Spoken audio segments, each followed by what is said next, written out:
him hard, but I think I might have hit him a little too far back.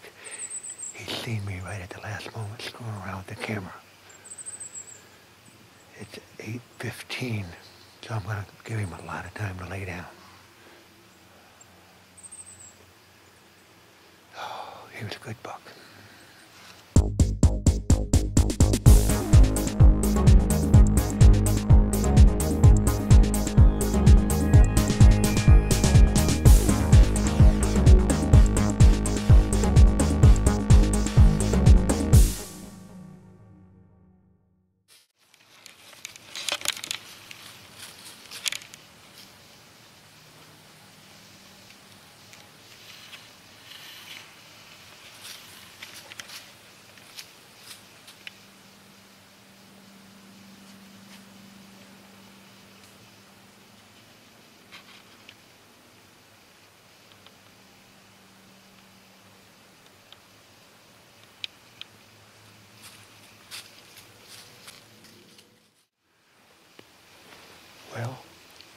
did pretty good this morning.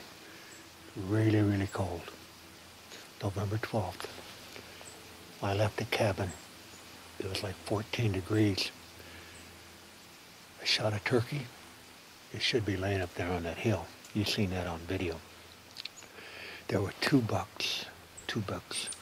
One was a wide, heavy buck, and it bedded down no more than 30 yards from me, about 8 o'clock.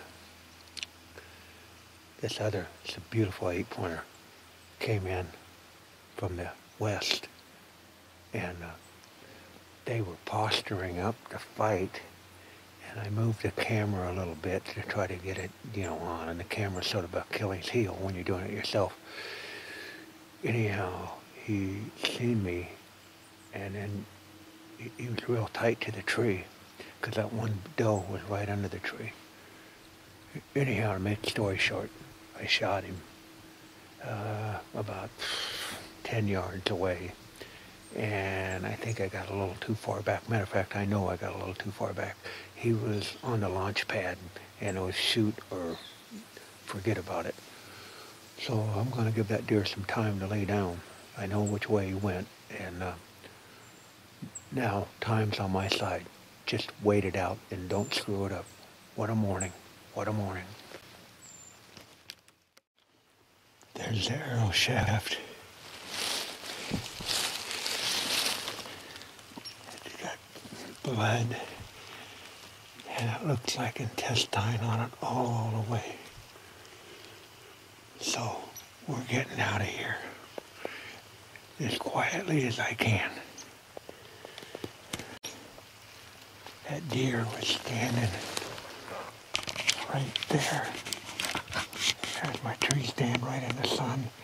It's probably why I couldn't see it. But let's get out of here ASAP.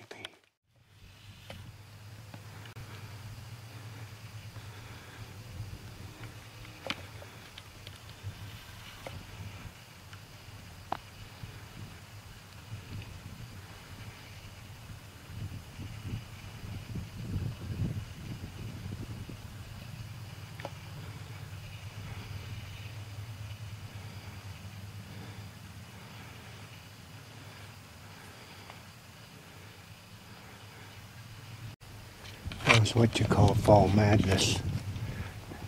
Deer come running out of there, and we're only about 75 yards from the van. But, they're wound up. Well, we let that deer lay for 24 hours. As you've seen on the video, it was 100% gut shot. And I've already found it, but it's really important to carry flagging tape with you, because so many people go to the field, they're unprepared. That flagging tape, you can look back and you can see where it's at, what kind of trail you got. So we're going to walk on up here, and I hadn't found any blood so far. First blood's up here at this other arrow. That was the first blood I found, and so we'll take you on up here. So this was the first blood, and it's fairly dry now, as you can see. But there again, flagging tape comes in the roll. That blows in the wind, you can see it. And you turn around here, you can see that orange back there, and that's about, I suppose 20 yards, a short 20 before the first actual blood on the trail. Now as we went on up here, the blood got pretty skimpy, and but I took a compass reading on the direction of travel when that deer left, and it went on down through here. We got some more flagging up here. I'll show you. Yeah, I could see that deer from the stand up there. It got high up on this ridge, then followed this bowl around, and it was bleeding down through here. And another tip on following There's the blood on the leaves. Now this is 24 hours later, you know, and we had snow cover yesterday. But if you hang that flagging up in a tree, you can see it for a long, long ways away. And if you put it down by the ground, you don't see it quite as good. But as he goes on down, there's blood on down through this trail. And keep in mind, I'm telling you, this is 24 hours later on a total gut shot animal. Jacking around with this camera sometimes, you know, there's real good blood down there, as you can see. When you're messing around with this camera sometimes, there again, right where I had that at, I got an orange marker there, so I'll take that down. Make sure you take these off when you get done too. Leave the wood looking pretty ugly. But messing around with that camera is one thing, and it may be costing me some shots, you know, accuracy, because you notice I had to move that camera right at the last moment. In doing so, that deer looked up and it was alerted. But there's blood all through here.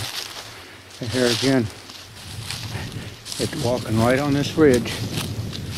And we had a north wind yesterday. And here was another flag up in the tree. That way you got high vantage points when you look back. Just some tips on tracking animals. Biggest thing about tracking animals, to be honest with yourself, you made a bad hit, that's already one mistake. Don't follow it up with a second mistake. This is actually the second hunt. You know, the first hunt was to put an arrow in the animal. Second hunt is to retrieve the animal. Now, as I got down in here, there was blood right here, and I lost the trail. And he didn't stay on this ridge for some reason, because there's no blood that long. But I ventured on down here looking for the blood. We got a southwest wind today. And this is the second time I've done this. When you get downwind of a gut shot animal, you are going to sense that, because it should be pretty pungent. As you notice, there's no blood on this trail. And when I got right here, I got a strong downwind direct in the face of gut shot. And as you notice, there's a deer laying back in there. You can probably see my bow. But I can smell him. It's real rank. I done that for a friend of mine, Tom Moker, once. And I'd walk directly into the wind like I'm doing right now, downwind of that odor. It took me straight to that deer.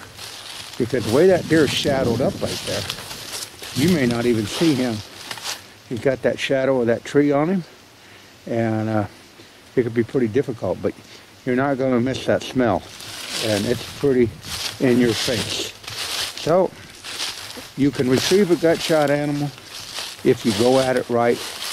If you get in a hurry, all you're going to have is, this deer was probably in here, probably took a while to die. Now, he was dead last night. I thought he could have come back. I didn't. After looking at the video, that was one good thing. I seen it was 100% gut shot. We'll take you around here and show you that. Yeah, that went right through the abdominal area. And 160 grain thunderhead, 2317 aluminum arrow, and I put this buck down. But I had to wait 24 hours. I've lost the meat, and as you can see, the coyotes got in there. But still a trophy in its own right, and so now we'll have to work with this situation. Well, here he is, 2013 buck shot, November 12th. He's a nice buck. Came out pretty good. Came in about 8:15 with 11 degrees above zero, and we gut shot him, and we found him. Only took 20 minutes to find him the next day on the 13th. So he's a pretty nice buck. He looked pretty good to me. He was just about ready to get into a fight. And I don't know whether it's been better. You've seen the other buck that he was going to fight walk right under the stand yesterday.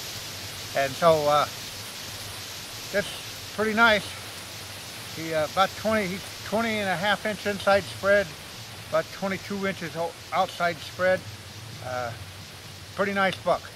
But to find him after you gut shot him like that is a plus in itself too. So, well, that's it from the non-typical Norwalkian. Wishing you the best in your hunting.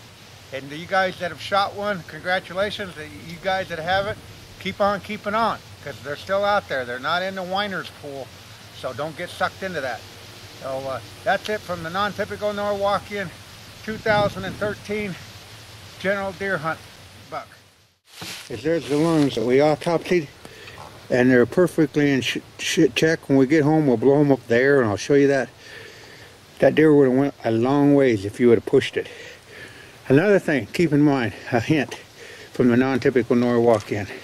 You may want to bring along a Victory cigar or some Vicks to put up your nose, because when you autopsy one of these gut shot animals, they are pretty rank. It's not a pleasant job. So cigar smoke or Vicks up the nose, but you couldn't smell that, because I've seen people actually throw up because of that smell. So, but there's a set of perfectly good lungs. That means that deer could have ran a long ways on adrenaline. Okay, here's why you don't go after gut shot deer. These are perfectly good set of lungs. Watch this.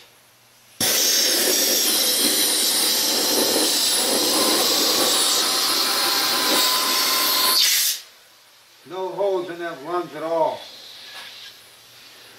If you went after that deer, his heart's intact, lungs are intact, it would have ran for miles.